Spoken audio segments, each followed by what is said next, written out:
Now, let's see. Let's talk about the AO here. If I was OPFOR and I had this map to look at, how would I attack this AO knowing Shiitake.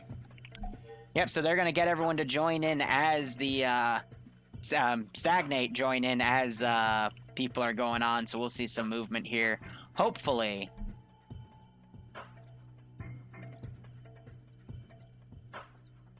And you'll see all of the guys appear here, but I just want to monitor this to make sure that we don't have any issues. It looks like things are going okay. I saw some people looking around. They're moving just fine. So yeah, basically, the way to fix any major issue like this is just to have them join in slowly, and then you can extend the safe start time by a few minutes. Shadow, I believe it's 27. I don't know. It's whatever the... I don't get why people always ask what the mod number is. It is literally just what the HTML is. It's not like there's multiple copies of the HTML. The HTML is going to be the exact same for everyone. Yeah, exactly. So it's whatever the HTML is going to be, you know? So I've never got that. Like, every time someone asks, oh, is it 27 mods? Is it 69 mods for this mod set? It's like... It's whatever the HTML says it is, you know? Like, the HTML doesn't change. That's the HTML everyone's using.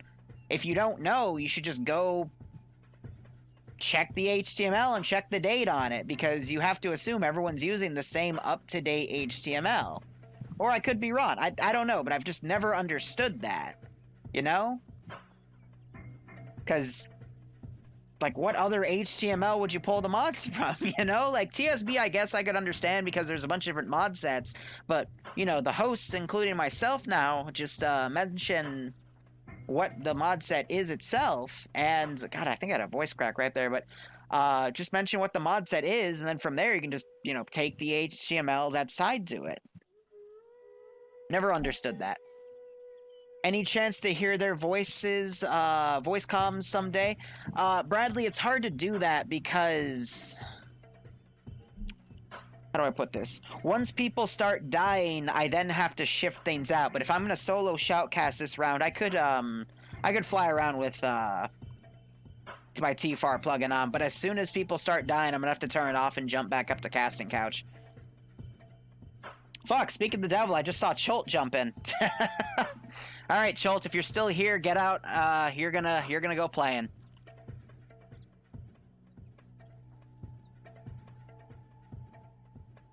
But what's that? I can we actually tested this in a previous round because they're using TFAR beta.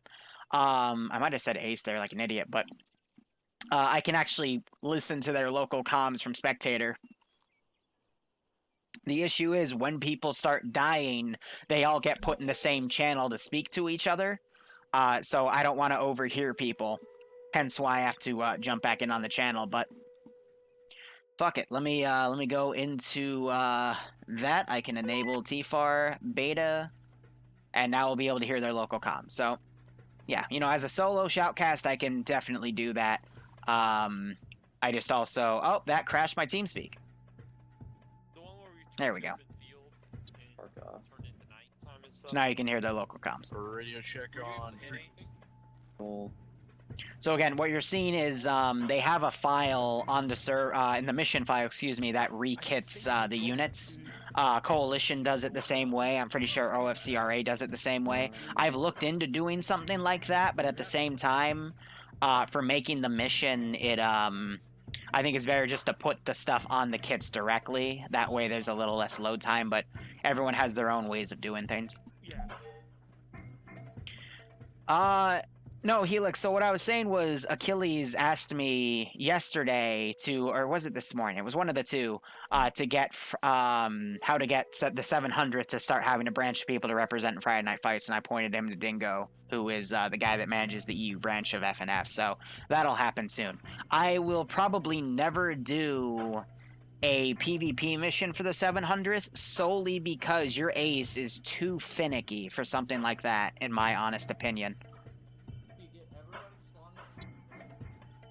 We got Buckets now doing a combat twirl of some sorts. Restart the server.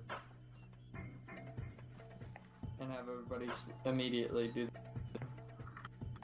Is Rhino coming? I saw Rhino. So you're seeing a lot of people connecting on that left side.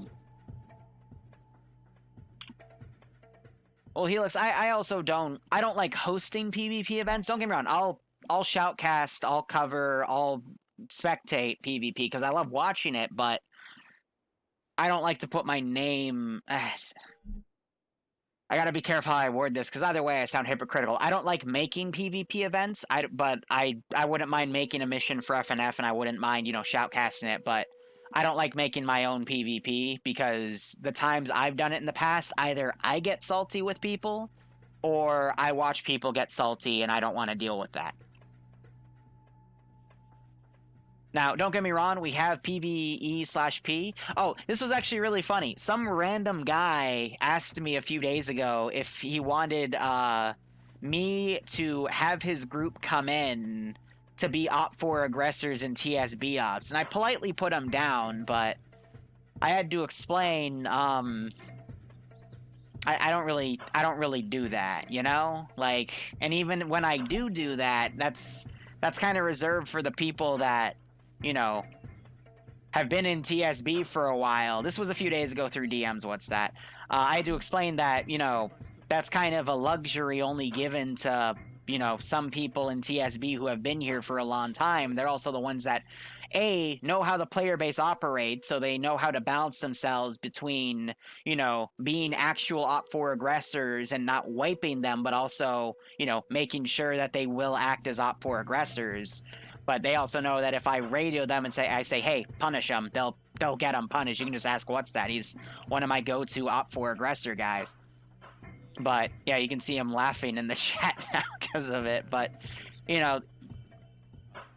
I will say this as a community leader, guys. You generally don't want to bring other people from different communities or people outside of your host community to do OPFOR stuff or even special stuff because that usually makes your base community kind of lose trust with you, and I can speak at a personal level of that through a lot of things, and that's why I don't do it anymore. So if you want that stuff, I mean, TSB has room for that stuff. I do have plans for a few PvE/P things in the future. I'm just waiting for their communication skills to kind of pick up because it usually dips back and forth. Right now, for the past month, we've been at a very low point, which is expected. Usually, This looks African. how would I put this? We have the high points of communication are also the high points of the player count. So mid-November, around Thanksgiving break, we have people spike up again and comms are better. That then dips by late November, early December. It goes back up for late December and January because everyone's on break from school. Then it dips down in February, and then you'll have spikes back and forth until summer vacation where it goes back up again because the flow of people's good. And then right now we're in the dip of, after summer vacation, everyone's going back to school. So I would correlate player count and communication skills, at least for TSB's sake, together in that regard. But that's also why I'm not doing the motorcycle race op on Lithium for a Monday, because they're not going to be able to coordinate that at all. So,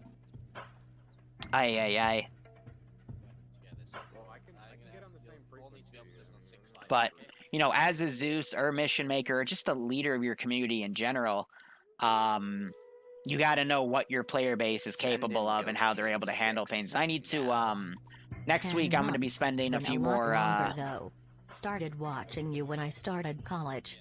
Finished and now I have a nice paying job. D.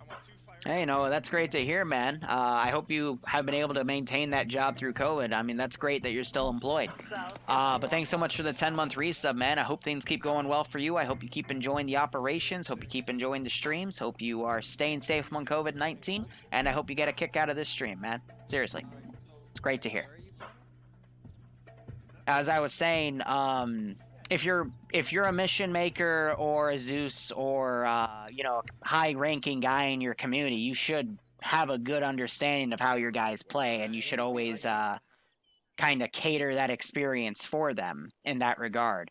I tested the ball yesterday with TSB. I gave them a very big open AO, and it was just coordinate yourself and survive ambushes. And a lot of people allegedly didn't have fun with that. because of a lot of miscommunication issues that were on the players. It was a good concept, and, you know, some other people admitted that to me. But we got to keep the ops in TSB really simple for them right now, because if you ask them to do anything more complicated than go here and kill this, they just fall apart and flounder. And I hate that, because TSB, because it's you know, it's an open community where anyone can go in and take any role. It's hard to establish any baseline, so the quality of ops will differ even day to day. So all I can do is just kind of take a shot at the dark and hope for the best. That's one of the disadvantages I would say of hosting TSB is, but we'll have to see how everything goes with that, you know? No, I'm glad to hear that, man. I mean, to get on a personal level, I've gotten a few stories from people, and I never really realized until I want to say 4 months ago when I got this story about how I allegedly helped someone not kill themselves. God, I remember that one. That was it was a Takistani. It was actually an FNF op. Someone gave me a paragraph on how I helped their brother get help, and it touches you. It actually, honest to God, I'm actually like kind of slightly tearing up, like, to admit it. Like, it's, wow, yeah, it leaves me speechless every time. Like, I remember I read something that Stan Lee wrote about how the importance of you know, comedy or entertainment is on people, and I don't think of myself that way, but then once in a while people will reach out to me and say, hey, you know, you really helped me out with this, this, and this, or you helped this happen, and I don't even know these people. They don't know me. They just like the content. It makes them laugh. It makes them enjoy everything. What's that? No bully right now, okay? Please. Makes you think, you know? Things that you do every day can make a difference in someone's life. So keep doing what you're doing in life, guys. Don't be an ass to other people. Be there for others, but, you know, just be good people, and it saves others. Seriously. Alright. Gotta clap my hands together. Gotta get out of that little down mood that I just put myself in. But no, again, I'm glad you're going well. And I hope you keep enjoying everything. We gotta get out of the wholesome, because I don't want to be sad for Friday Night Fight NA branch. Oh, man. So, 9 minutes on save start. They were extending that a little bit. If I were to look at the player count here, Barbarian poked me, because he's probably back. Not sure if he'll be doing that. Yeah, Don, you can resume the bully. We've got about 100 plus people coming in. We've gone down to about 120 players because some people left early because of the teething issues, so I'll reflect that we're now at 120, still in the triple digits. Still a lot of room for our one life PvP today. But yeah, I mean, let's watch some wholesome entertainment. Let's watch some good highlights. Let's watch people kill each other, and we'll get a nice laugh at it. So, looking at the AOs here. First off, Terminal 3 is a crashed helicopter. This is a terminal defense, which means OPFOR has to touch the terminal, do a quick interaction with them, then hold it for 120 seconds or 90 seconds. It's either a minute and a half or 2 minutes. So that GREENFOR doesn't touch it to deactivate the timer, and if that timer goes by, you'll hear the terminal beep for 10 seconds, and then it will explode, which in reality, it just spawns a GBU on it to make that explosion, and then hides the terminal because there's no destroyed texture. I love being a Zeus, knowing all the technical things of this game, because you understand how everything happens. Side note, as I go to this next AO, I was helping a lot of, okay, no, that's an overstatement. I was helping someone with a bunch of scripting issues the other day, and I was actually starting to impress myself with how much I've memorized of this game and how everything works. He was trying to build a a script that put on a suicide vest. And I ended up helping him with that by explaining that you could just have a add action trigger, which this add action, it basically adds an action, you know, like the scroll wheel to interact with the terminals is an add action.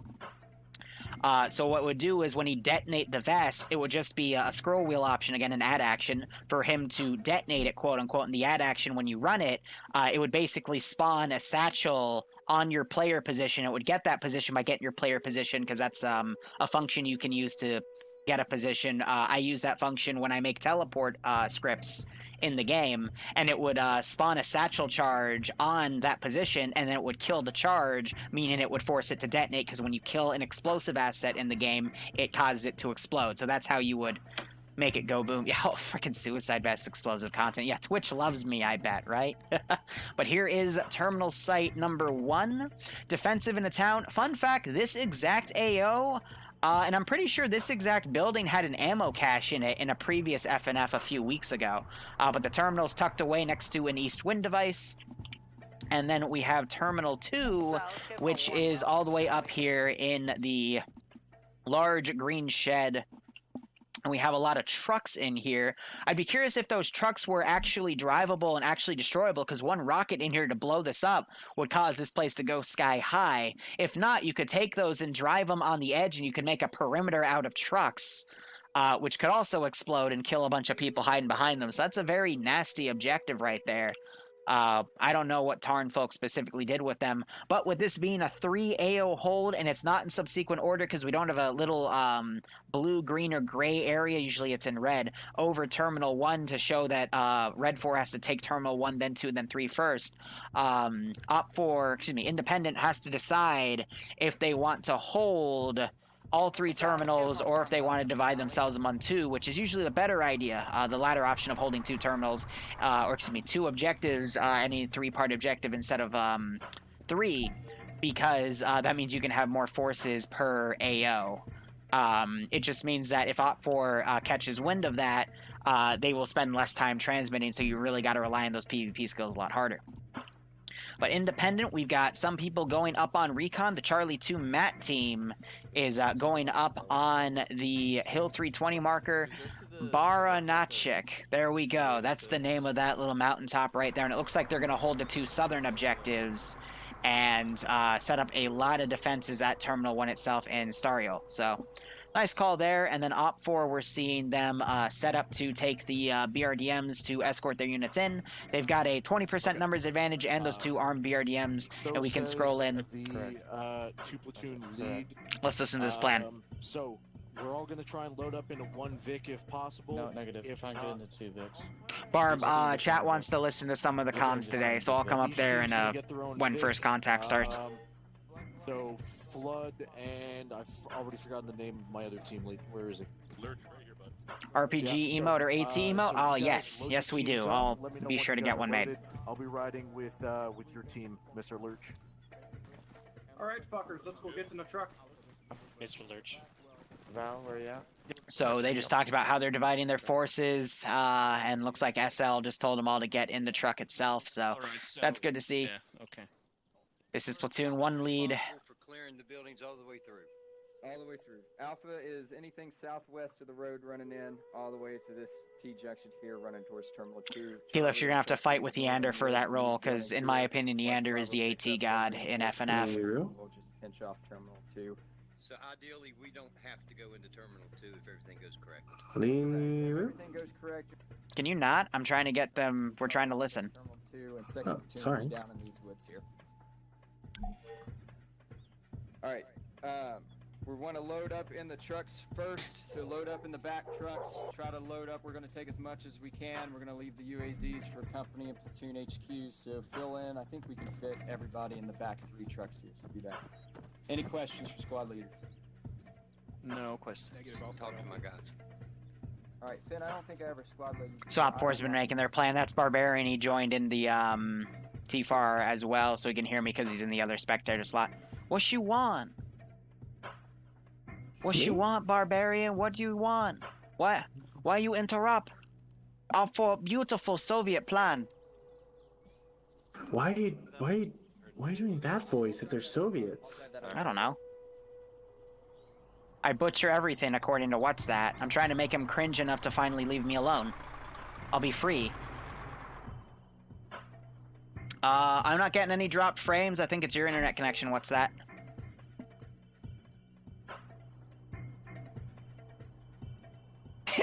Barbarian's TeamSpeak just crashed. Oh, I love it. Oh, that's funny. Yeah, so I think it's just your internet. What's that? But we have a nice little checkpoint that's been made up here. Fun fact: this is a GM asset. So thank you. You're welcome. I am glad to have helped you do that in your infinite wisdom and glory. You're welcome, I think. So anyway, BRDMs are coming out on the edge here, getting ready to go. We only have a few minutes left before this round begins. I'll be trying to listen to local comms, and then once people start dying, we'll go up into the casting couch, okay? Okay. Okay.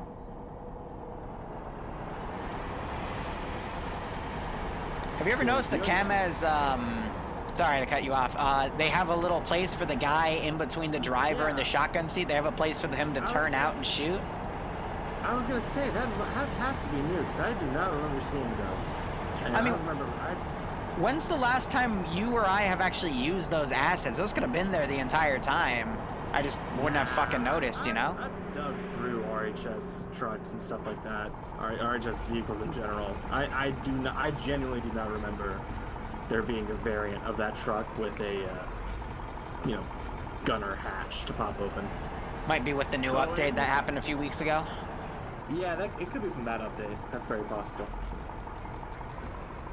I remade the retinol AAA thing you made a few months back. It functions, but having anyone in the commander's slot does some pretty funky things. I'll try making the Orkel. Righto, Admiral. I mean, that was fun for me to make personally, and I still use it occasionally in ops when it's absolutely needed, but they're fun pieces of AA that I got set up. Anything important or anything interesting you've seen so far?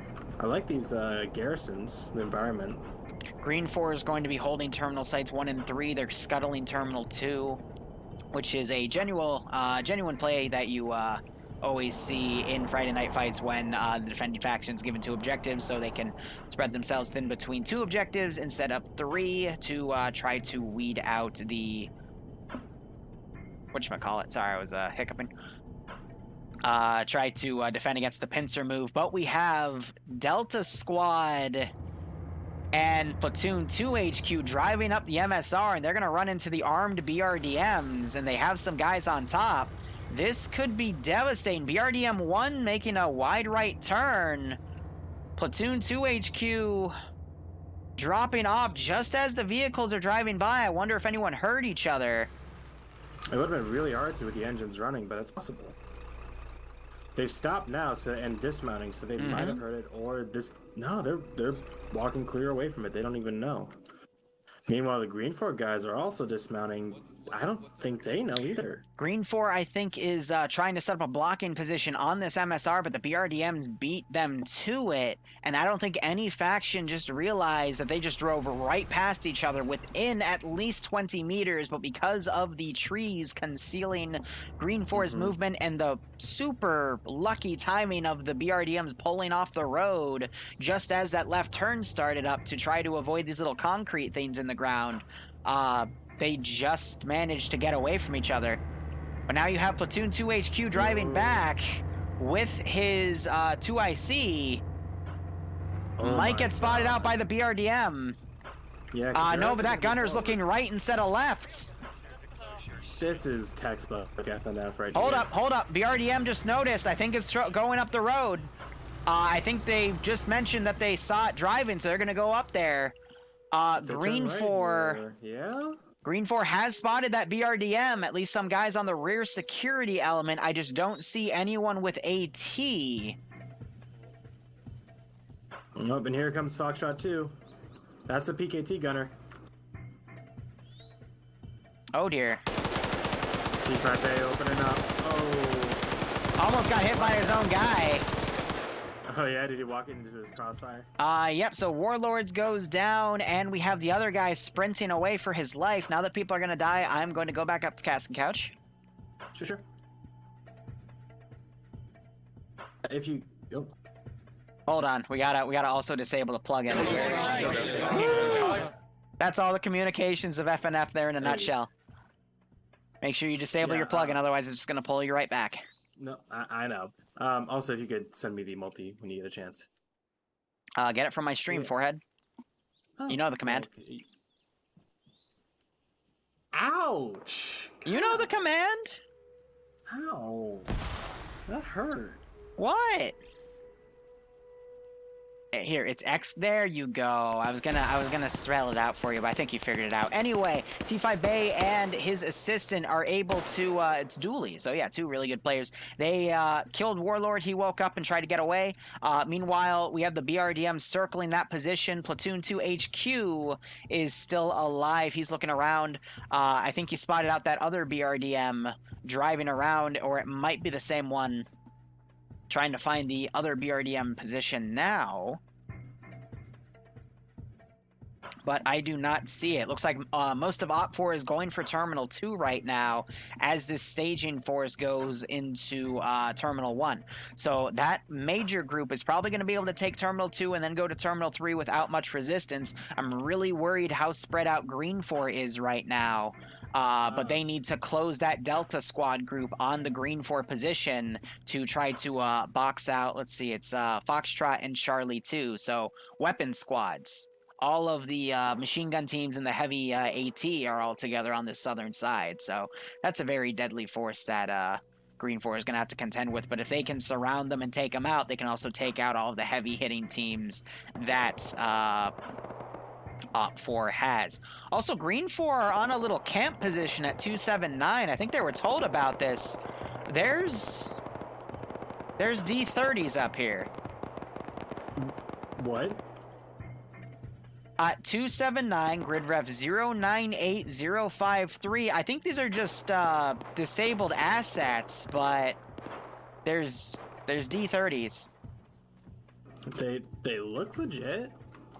That's amazing. I don't think those actually exist, but yeah, we saw that. They're nearby GREENFOR command. I don't know where that other BRDM is. I think it either dismounted or got... Nope, it's ditched over... if you look to the southwest of the GREENFOR Delta group coming in, it's right over there. But GREENFOR and OPFOR are about to come into contact with each other. It's just Dooley and T5 Bay are not turning around to see this major skyline. We got Twig King leading the GREENFOR guys. I think Twig King just saw the OPFOR guys. Yep. So he's going to notice that OPFOR doesn't notice. What are you saying ooh about? The AT that came in by that BRDM? Yep, just barely missed it, and now it's taking some fire from Platoon 1 HQ and Charlie 2 for GREENFOR. Nice. The gunner is very exposed. So Twig King consolidating his forces here. T5 Bay needs to turn around to see these guys. He does not, though. He's got the proper weapon for the job, and GREENFOR are all in the open right there. T5 Bay taking notice, immediately getting down. He did take a shot to the chest, took another shot on, like, right over his head. I'm really impressed he didn't go down right there. But now he is under fire, but he is now returning. Dooley has now turned around and is engaging as well. It is really tough to tell who is going to win this fight. Bay is going to have to start bandaging. Dooley's going to have to cover. Smoke grenades being popped as GREENFOR now pushes their advantage here. But GREENFOR is out in the open right now, but they're only fighting a machine gun team. You're also having Charlie 2 engaging Bravo 1 for GREENFOR up on that hill. But you're definitely having your first wave of contact down here. But the BRDM armed is coming around as well, and the GREENFOR guys do not have any AT to deal with it. Except they're not going to go up on that hill. Sorry, go ahead. Well, to be fair, with these open BRDMs, they don't exactly need AT. Apart from if the gunner pokes his head out to mount... Yeah, he's a very open target. Very, very open target. So what the BRDM has is just a protected driver and its speed. Other than that, it's essentially like a Humvee. Yeah, so I have no idea where that BRDM is going. I think there's a little bit of miscommunication. Dooley and T5 Bay still playing it very close with Twig King's squad coming over here. Unfortunately, Dooley got caught out of position by an enemy marksman with a 7.62 Mark 11 and goes down. T5 Bay trying to set up in a bush to get some more bandaging in. He is not going to be able to catch the marksman out of position here. It is shadow locked. And it looks like OPFOR, it's Iceberg and DeVincer in those BRDMs. They dismounted to grab both of them, and I don't know if they're going to try to reposition. But now it is T5 Bay with his PKP versus 5 GREENFOR guys. Oh. 6, actually, because you have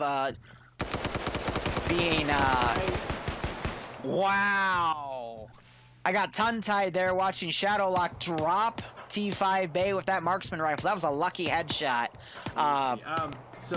One of the Golf, which is for Red 4, which is Iceberg and DeVincer, they retrieved the other BRDM. It got abandoned or left, or they it got left behind back there. Yeah, and so they went back and picked it up. So they're both solo crewing this just armored cars now.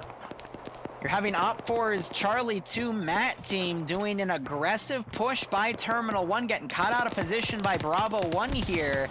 I have no idea what they're thinking, but one of them just got picked off in the open at multiple different angles, possibly by one of his own guys as well. But yeah, no, their team lead is dead. You see CT Uncle from the 501st down by his body, and you got GREENFOR guys engaging each other, but they're also being engaged by a BRDM, which is being single crewed by Iceberg.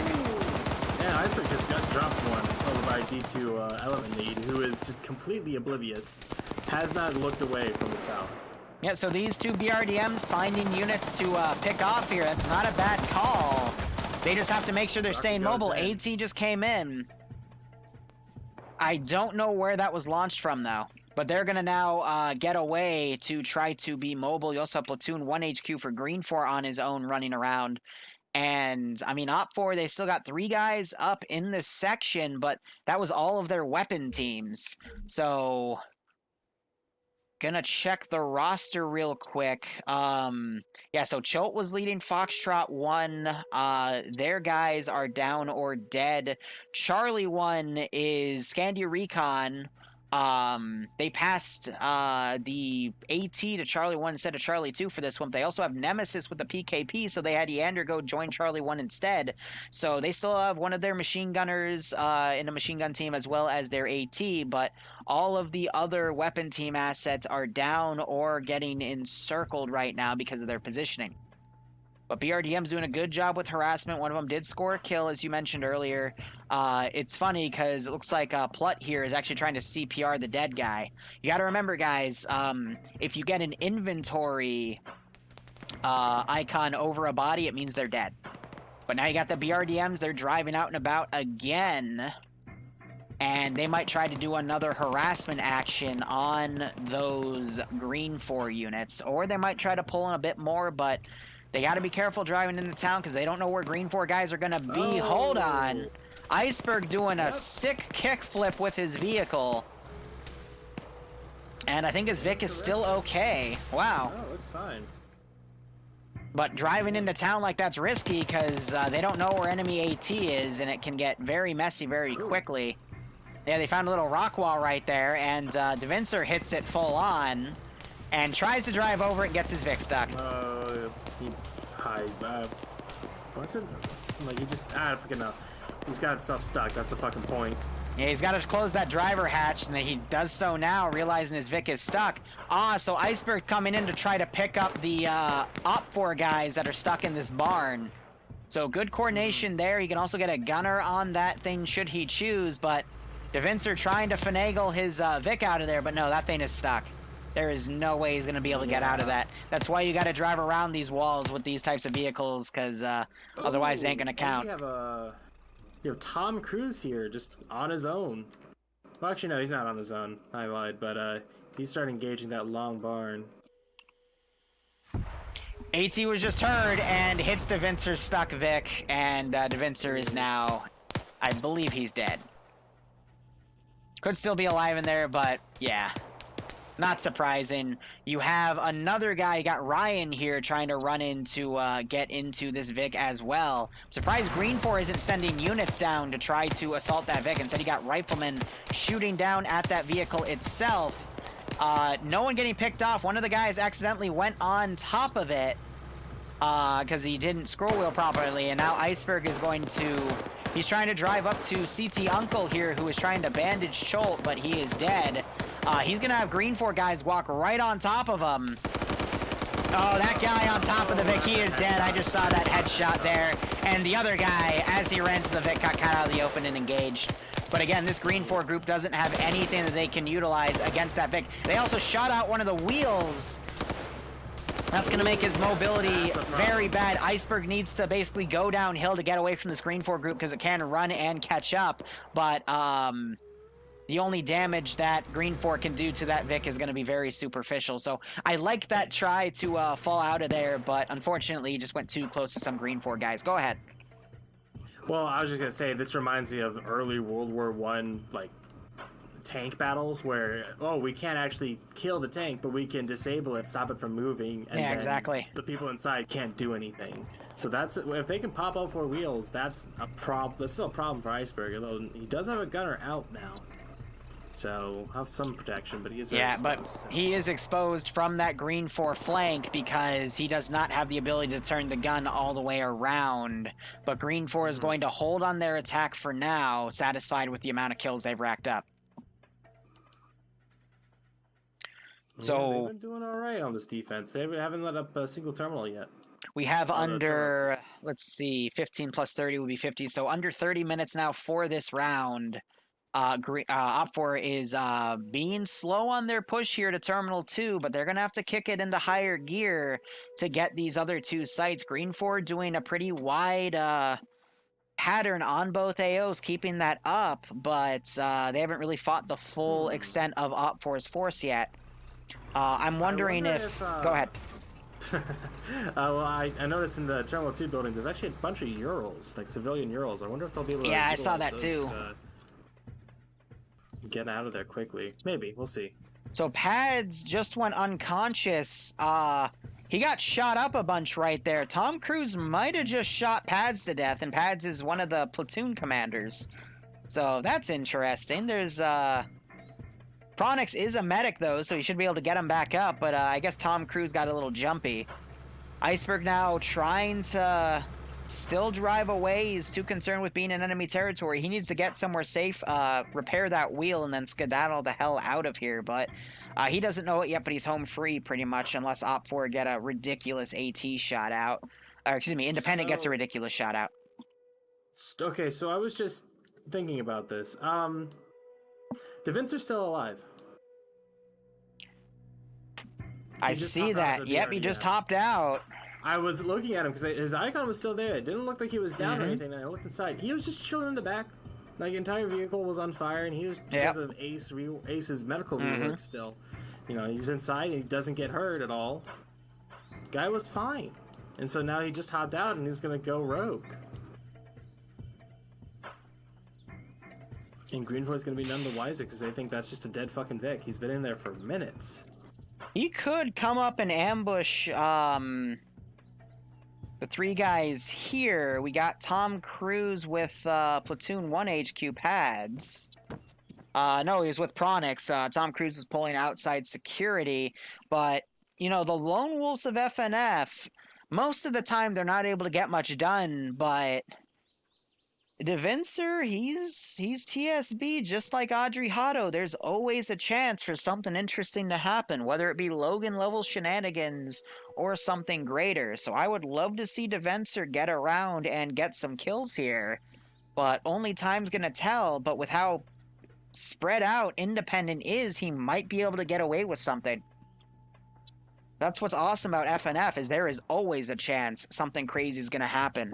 Meanwhile, Terminal 2 is about to finish its hack, and we'll probably see OPFOR start pushing their main force down within the next 5 to 10 minutes. Another note about DeVincer, because he and Iceberg are on the same net, and they should be able to communicate and work together with Iceberg's BRDM that's still operational. So Yep, they got the tire fixed. Gets a couple kills, he can get in. Iceberg could come in and extract him, potentially at least. Hold up, I think DeVincer heard Tom Cruise across there. That or he sees this big blood trail, so he's looking around wondering what's up. Mm-hmm. But he is right next to a few bad guys. He's looking around now, cautious because that blood is a big threat. So he's pulling his handgun out too now. But I could see him getting some pretty easy kills here if he just plays it patiently and listens for footsteps.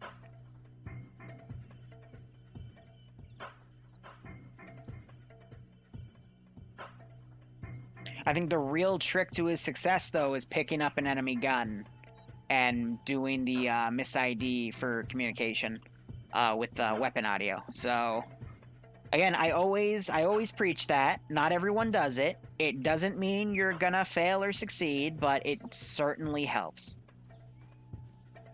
So the Terminal 2 explosion actually took out the warehouse and destroyed a few Vics. Yeah, so that GBU, oh yeah, definitely took out a few of those trucks. You gotta remember with these Urals, though, they don't really have that big of an explosion. They just, you know, turn into a fireball and that's it. So you always gotta be mindful of which Vic you use for stuff like that, but I don't know. DeVincer, he's still gonna stay put here, hold security. He does have to be careful because Independent has also set up over here. Wow, dude, look at what Independent's picked up. They've picked up both PKPs. And we still got the marksman with the Mark 11. They might be curious because they haven't found a body here. But they might walk right on top of DeVincer, who's pulling security here. But if this group catches him, I don't think he's going to survive. Yeah, I mean, freaking 2 PKPs, the Mark 11, and a bunch of riflemen. One of them that has an M249, definitely. So they're regrouping here. I wonder if DeVincer will be able to overhear their conversation. Oh, I'm sure. If they're just, even if they're on talking, he should be able to hear that from the other side of that building. But he might be able to feed information to Iceberg, who can then feed information to the rest of the OPFOR force. Needs to be careful, though, because Tom Cruise is still right there. He was in earshot, not so much now, but still got that one guy near him. That would be a good time to strike, I think. Why is my fan making funny noises? Should be able to hear that those guys walked away and might peek his head out. We'll see. Okay. Go. Interesting. They're getting the truck for some reason? Oh my god. What's up? That's Soroya. Who is this? Patriot just angled the truck and hopped on top, and now he's just on top of a giant roof. So he's using the vehicles to get on. Yeah, no, that's smart. He has a little boost. Mm-hmm. That was nice to see. What isn't nice to see is how slow Red 4 is. This was the running theme in the EU branch, was just the attacking team taking too much fucking time. And it's the same here. Now they've gone 100 meters into the forest, and they're just holding position. I really hope they don't intend on walking another kilometer or so to Terminal 3. Yeah, because we're going to get the 15-minute warning in 7 minutes. They got to really remount here and go. We got 2 guys driving down with trucks. So hopefully they'll be able to take on who they can in those spots. But we also have Independent repositioning that new MG team to the eastern flank, knowing that OPFOR is going to set up right there. But, God, I really want to watch DeVincer make a move here. I feel like this is a wasted opportunity. Again, he doesn't know where GREENFOR is. He doesn't know where everything's going. But he could certainly do some damage. He's going to hear someone right next to him in this little building here. Yep, you should be able to hear that. Tom Cruise has no idea he is being stalked. Oh, is he going to come around now? So this is going to force the situation here.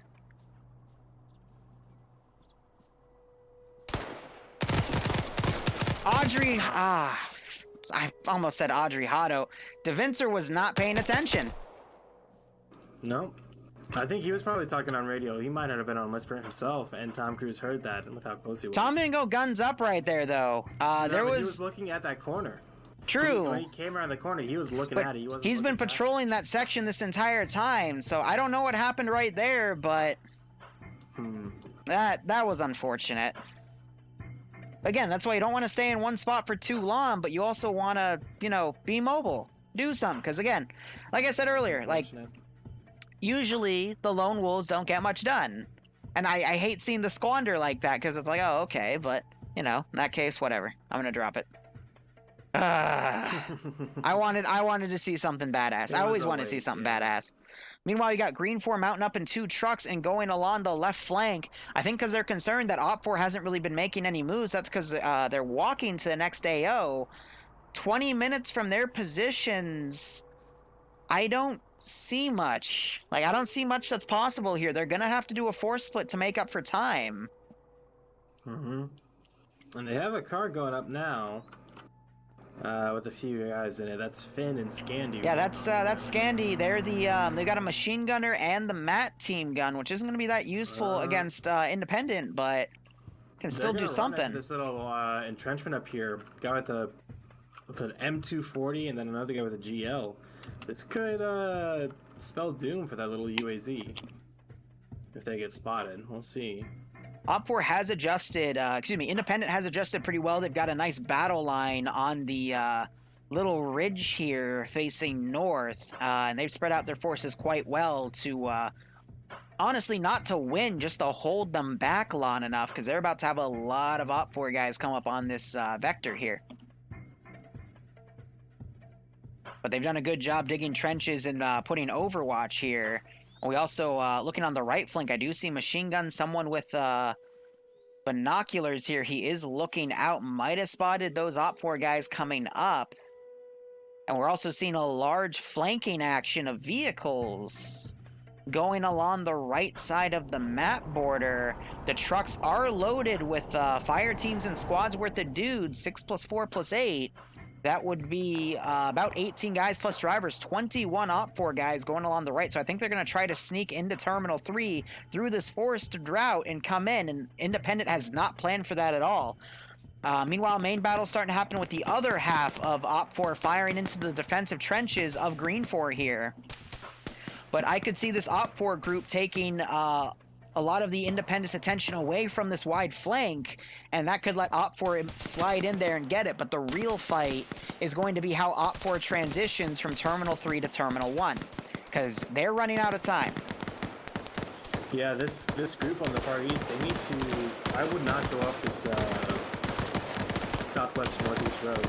They should go... Time limit for the mission is 50 minutes on top of safe start. 5-0. Just open terrain that they can get spotted from the sometimes those 5 minutes make all the difference. But yeah, they need to... I feel like they need to stick together and use most of their forces to steamroll as much as possible. Steamroll one, and then quickly adjust and steamroll the other. By the way, Falcon, part of Scandy Recon going down. It's basically a full-on fight right here as OPFOR are engaging defensive GREENFOR positions. OPFOR having the numbers advantage, but GREENFOR is entrenched. So it's going to be down to who has the better accuracy here as these groups contend with each other. Yeah, we're seeing now the Foxtrot 1 group for GREENFOR getting attacked by, I think that's... One other interesting development we've got here is Charlie 1 for Independent is coming around the left flank, could try to catch the OPFOR attack out of position. We also have a BRDM, which was Iceberg's Vic. They are firing at Foxtrot 1's position to relieve the pressure that they were dishing on the TSB members. Yep. And yeah, like I said, that place is a little bunker that the BRDM is suppressing has a 240 Bravo and a guy with a GL. So that position is very advantageous and very well equipped. So Cool Breeze, I think, is AFK. He doesn't notice that a group of GREENFOR guys, this is their MAT team coming around to flank as well. pushed up, and they are now trying to, again, help the other weapon team close the gap here and encircle some of this OPFOR force, but they're going to have to be quick. They could catch the left flank of OPFOR out of position here. OPFOR also doing a very early dismount here, not taking any chances as a vehicle rushes up. That is Icebergs. He's basically scouting to see if he takes any AT fire, since it appears he is on his own in that Vic. A good solo crew, but he might be able to have OPFOR get up a lot closer to take that terminal, because we are going to see the 15-minute warning called in about 30 seconds, give or take.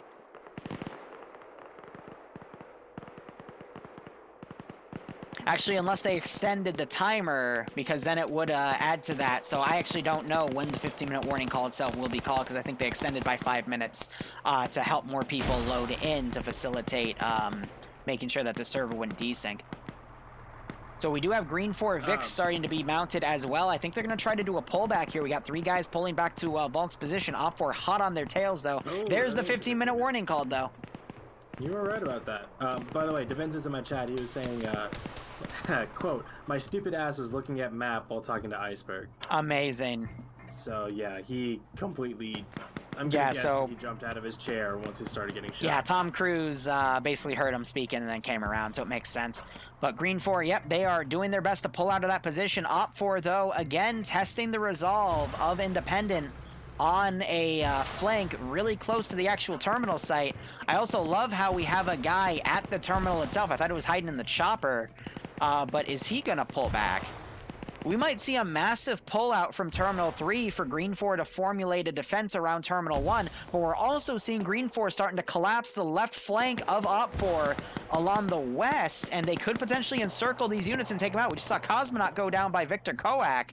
We've got 17608 on his own trying to scout out Twig King, but Independent can get a lot of kills on that counterattack and stop the closest group to Terminal 1 from advancing any farther, so that would be great. And then we've got some other GREENFOR guys trying to run into the town, but they're in the middle of a lot of dudes right now. But OPFOR really needs to step up their game and starting to think about how they're going to get to Terminal 1 here, because time is not on their side.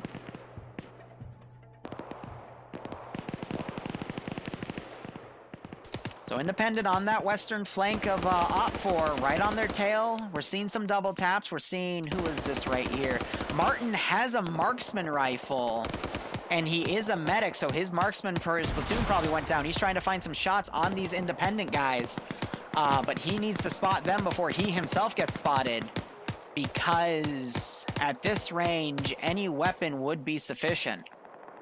Again, they're locked to first person. You got Martin kind of intermingled with these OPFOR guys, but weapon audio is going to catch people out very early on. So Martin, he's got a guy right here trying to take some shots. Desync unfortunately stops him. And we also have another Independent guy on his left flank getting killed off by 17608, who is the other marksman rifle user. So Independent, they are... Independent are trying to take out the marksman here, but unfortunately, the marksmen do have a really nice range advantage here. So if they catch Independent out of position on this open area, open hillside, excuse me, it's going to be very devastating for them. But we've got, meanwhile, Iceberg, he has pulled up and is bombarding Terminal Site 3. He has no idea there's a GREENFOR guy really close by him, but I don't think that GREENFOR guy is going to go up there and look. Explosion goes nearby Iceberg, so he's going to pull back, but Independent is struggling to hold this position. Look at this, he's going to pull right in front of this Independent guy, and the Independent guy is like, wait a second. Oh, that's an enemy Vic. He has a Grenadier 203 tied to his gun. I'm surprised that wasn't used just then. But now Iceberg, again, he's going to drive around and try to do some more force recon as OPFOR has that other flank starting to finally collapse in to take Terminal 3. And they're also sending units down to Terminal 1 from the hill, the little ridge that Independent had their sight lines on. But Independent looks a little scattered here. OPFOR definitely maintaining that numbers advantage. It's just going to be a matter of can Independent hold for another 11 minutes and 20 seconds.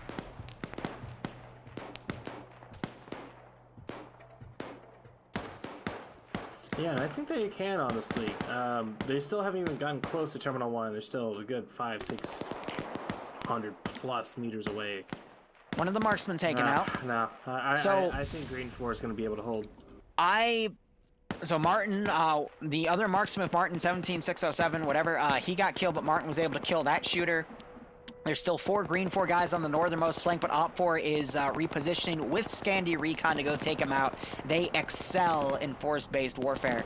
But we also have these vehicles coming in for OPFOR. They're going to do a quick mount after Terminal 3 itself gets taken, and they're going to drive right over to Terminal 1. And I'm willing to bet Iceberg's reposition because he's already going to go down this MSR here and scout it out to make sure he is not engaged. And that'll let OPFOR redeploy right on top of Terminal 1 and nullify the time advantage, or I guess disadvantage that they currently have. But it's still going to be dependent on if OPFOR can get in here and initiate Terminal 3 and hold it for that minute and a half. So there's already that sunk cost of a minute and a half that's going to go on for Terminal 3, plus a little bit of additional time to maintain those positions and remount. Oh, and here we go. UAZ rushing into Terminal 3. Yep, testing the resolve of GREENFOR forces right now. Was able to completely blow by, and we got OPFOR getting right on top of Terminal 3. Yep, you're seeing OPFOR engaging OPFOR right now. As, look at this, frickin' Nightshade getting engaged by other OPFOR guys. He was able to pull that position and harass it, but now OPFOR positions are engaging each other because of the fire that was going back and forth. That is not something you want to see on OPFOR right now. Terminal hack has been initiated, but we still have some GREENFOR guys close by that can stop it. We got Elik, and who's this other guy in the building? We've got Sideways. Sideways I saw got some really good PvP in the EU rounds. He's from the 501st. Vaguely remember him, but we have Elik also scoring a knockout kill on Epic Daedra. But I don't think we have Elik trying to throw some smoke grenades to rush up to that terminal. With the amount of OPFOR guys right here, it's going to be suicide. He's going to use these 48 seconds to try to crawl up to it. He might be able to get away with it unless OPFOR pushes up to directly look at terminal. No, he is being shot at immediately, but that was at Sideways. Yeah, there was shot over him. He's so concealed from that smoke.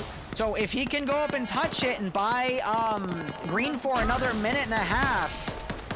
Hold up, he might get caught out of position here by Elson. Elson doesn't see it, and Elik is going to be able to stop it and extend the timer. Well done. Now he's crawling around, might catch Elik out of Elson out of position here. He's lining up the headshot. And from behind, Oddball restarting the hack real soon. There's the hack restart, so GREENFOR, he's going to immediately need to go back around. So it doesn't reset the timer, it only pauses it. But Elson might catch him out of position. Oh, and a double tap headshot by Elson. But that was a good stall by Elik there. That might have bought Independent the 20 seconds they needed to win this.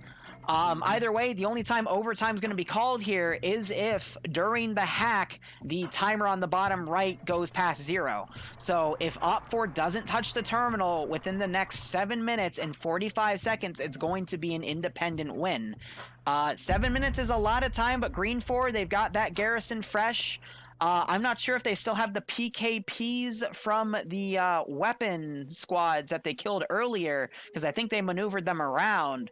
But these guys have had a lot of time to entrench. They know where the enemy's coming from. If they can set up a few good machine guns in positions where OPFOR will come in, they could definitely break through. And now you've got Iceberg going through. He's on 2 kills right now because he's been solo crewing that Vic. He's going to recon the way. You have Scandi Recon actually in a bit of trouble here. I only see 3 of them still alive. Nemesis was killed off. Perfect grenade throw by Eander, knocking out Victor Koak's legs. Actually, that was Flying Finn, excuse me. Now Flying Finn's getting the double tap right there. Grenade going out by the guy, GREENFOR guy in the tree, but he gets killed by, who is that? Falcon with the PKP. So, Independence northern flank has been engaged. OPFOR now starting its assault on Terminal 1 here. They got some forward elements going in. You still have a few GREENFOR guys in the fray here. You got Rek on his own. He could come out and kill a lot of OPFOR guys as they're regrouping. And honestly, the small actions that Independence making can make all the difference. And you have Shade, I think he's AFK because he's prone at a really weird angle on a tree. But there's no way for Rec to know that. OPFOR is regrouping. He might end up getting caught out of position here, and he'll have to go find a vehicle, one of the 2 trucks in Independent spawn to regroup. But OPFOR being very quick to remount here. BRDM now doing its mobile thing to try to harass Independent's positions here and come around. OPFOR just has like a 3-to-1 ratio right now in Independent, to be honest, but 5 minutes and 40 seconds left on the clock. I still could see Independent holding this in that time duration, because OPFOR is going to have to do a really close dismount, where you see this recon element for OPFOR kind of testing the resolve, popping some smoke grenades around, and you're seeing Independent starting to engage. We got Patriot up here. He is in the open, though, trying to pick off some of the more scout guys for OPFOR coming in. It looks like he was aiming for AT guys, which would be a good spot there. But it looks like Patriots now pulled back. These guys have to be really mindful. When I say these guys, it's Independent in this case. They have to keep themselves in cover. They just have to prevent Independent from advancing. Iceberg, his driver hatch is down. I think he got shot, and he immediately goes down again by G-Legs, who is the marksman for Platoon 1. So that was the worst guy Iceberg could have poked his head out for, minus an AT dude. So yeah, and he already woke back up once, so we might not be waking up again. Yep, it's his upper body and head that are exposed to that marksman. But if the command element comes up here, double taps Iceberg. AT going over. That came from the rear from Olaf. Almost hitting G-Legs. Oh, damn. Yeah, I mean, talk about crossfire right there. But I could see GREENFOR Command taking this BRDM and going mobile with it. Someone's now got in it. It is a GREENFOR guy now. And they could bring that up and quickly do some fire support. Explosive trap going off on some OPFOR guys moving in. I don't think it did any major damage. I am seeing some small wounds, though. So really good play right there. But OPFOR is about to get a lot of people here as they ready smoke. But we had Nursk here, another really good veteran. GREENFOR Command is taking the BRDM. Trying to take that. Yep, so they're going to bring that BRDM in, and they're going to basically use it against OPFOR, and that machine gun could make all the difference. Less than 4 minutes remaining. OPFOR doing its best to advance. You got a good amount of GREENFOR guys on defensive positions, firing GLs into this advancing smoke to stop OPFOR. OPFOR, meanwhile, catching Nursk out of position. He quickly goes into the bush here and is able to survive without getting hit, so he's going to quickly pull back. Now you've got other OPFOR guys being, actually the same OPFOR group being engaged by Patriot on the group, and you're having a Vic now rushing in. It is Reaper's Insanity, literally putting the name Insanity down, and he is able to push in fine and quickly gets shot at and knocked out by Tom Cruise on a rooftop. Tom Cruise actually doing pretty well for himself today. Reaper, I mean, it could have worked. It could have worked, but he was testing Independent's resolve, because just sending a shock trooper in can force Independent to pull their lines away. Less than 3 minutes left. You have this massive red wave coming up. Grenades being popped perfectly. Knocking people out. A kill going off. We got a kill, a knockout, multiple wounded. This is exactly what you want to be doing right now. We got multiple OPFOR guys down. And that BRDM coming in with that machine gun. It's exactly what you want to see right now. So many OPFOR guys going down here. They're trying to get right up to the border. Grenades are being thrown really well on independent positions. Nurks getting knocked over by grenade. The gunner getting Independent's left flank doing really well, but the actual HQ position is under threat. This is going to be very close, guys. We got an OPFOR guy pushing up, popping more grenades here. That is Wheaton. He is at a negative vehicle kill. Oh, the tractors are being blown away, and that explosion actually knocking out Total Conscience out. And now you're going to have a wave of tractors blowing up here. Hold up, look at this. Look at Wheaton here getting a kill off of, no, he gets killed because he didn't notice Nursk right there in the corner, so Nursk taps him. Now you got OPFOR guys rushing into the barn here. Watching the crossing of the MSR. He's able to just shred people as they cross, one by one. But he is, he's trying his best to pick dudes off, gets some hits on Alex, knocks him down, more grenades being thrown out. If Patriot just holds that position and picks people off, that's all he needs to do. We have Nursk waking back up, doesn't notice Cyrus right behind him. Cyrus gets the double tap. 1 minute, 15 seconds remaining. You've got multiple GREENFOR guys in the barn right here. Patriot doing his best, but he gets picked off by OPFOR guys coming in. A minute and 7 seconds remaining. OPFOR now rushing in here, trying to get around. One OPFOR guy is able to get in. It's Quigley in a one-on-one fight with Wolf right here. Both of them run out of ammo, so they're forced to reload. OPFOR guys running in, initiating the hack because of the numbers. And OPFOR just ran in there and stomped out all of GREENFOR with the last minute remaining, but someone still needs to initiate the hack. There's the hack. OPFOR pushing their numbers advantage, getting it in the last 45 seconds. I highly doubt that Pronix here will be able to run in and stop the hack with all of these. Especially when he's got a. He's crippled too, and he has a guy about. Fist is running up to finish it. Oh, he's playing with his food. Oh no. Fist is like, hey, how you doing? I want to imagine he's telling him to surrender. Oh, he's gonna look at Chucky right here. Fist is just Chucky's like, wait a second. Wait, there's another guy down there? Yeah, Oh, Chucky's there prone. He was at a -1 kill, but I guess he just redeemed himself there. The only reason it hasn't gone in yet is because you have G-Legs driving in, but unable to get there in time. You also have Wreck and Shade. Shade was AFK. They hooked back up, but they didn't get a Vic, so they weren't able to drive in. And there you go. Round 1 of FNF done. OPFOR winning by a thread. If GREENFOR had 1 or 2 actions to stall for a bit longer, I just watched G-Legs run up and shoot an OPFOR guy in the face. That was cute. And he's still trying to fire with his handgun here, but there we go. Round 1 of FNF done, and we're only 2 hours into this. So we'll probably have a second round, and that'll be it for tonight. But wow, oh wow, that was interesting. Huh?